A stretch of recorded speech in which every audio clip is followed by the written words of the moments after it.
Baada ya muda mwingi kutoposti na kukaa kimya, leo nimekuletea tena haya mashindano yaliyofanyika nchini Burundi na mdada wetu wa Tanzania aliibuka kuwa mshindi.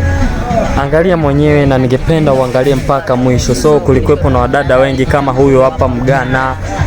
Baada ya hawa wote kulikuwepo Nigeria, mdada aliyetoka Ethiopia na wadada wengi kabisa, ila tulifanikiwa kuchukua tuzo hilo. So ni jambo la kushukuru, na aliyetuwakilisha anaitwa Pipi Tida. So mimi nitakuachia uangalie mpaka mwisho. Hizi ni video tu za kuonesha mwanzoni na walivyokuwa natambiana, but angalia mpaka mwisho na uache comment yako. Angalia mwisho na angalia ilikwaje bana. Hii ni balaa na zaidi ya balaa. Ni Junzo Boy tena nakuletea habari hizo hapa. Kumechangamka. So tena vitoto vya 2000 leo, wa mama, mabibi, vibinti wote sasa hivi ni vita kali. Okay, mimi sasa sitosita na kuachia uangalie mpaka mwisho. Kiliumana sana nakwambia ndugu yangu. Najua utaenjoy. Utaenjoy sana. Sijakutupilia mbali, sijakuacha. Yes. Baada ya muda mwingi. Yes, hiki ndo kitu kiliyotokea Burundi na akajipigia mkwanja wake dada Pipi Tida kutoka Tanzania.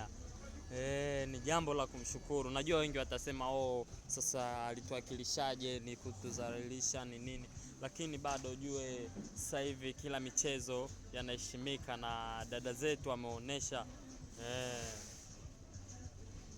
Okay, let's go. Twende, tuko pamoja, tuko sambamba na kuachia uangalie mpaka mwisho.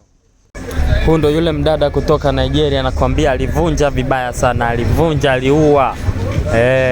Sasa mimi sina mengi ya kuzungumuza na kuachia tu hapa, utajiangalizia. Hayo tu ni kutambiana.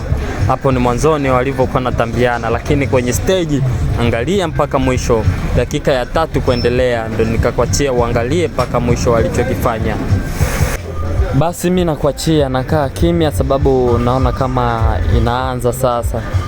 Mashindano ndo yanaanza, yanafika mwanzo. Jiangalizie mwenyewe, afu usisahau kuacha comment yako na kusubscribe channel yetu, sababu hii channel ni mpya kabisa na hiyo ya zamani tulipata shida na vikwazo fulani.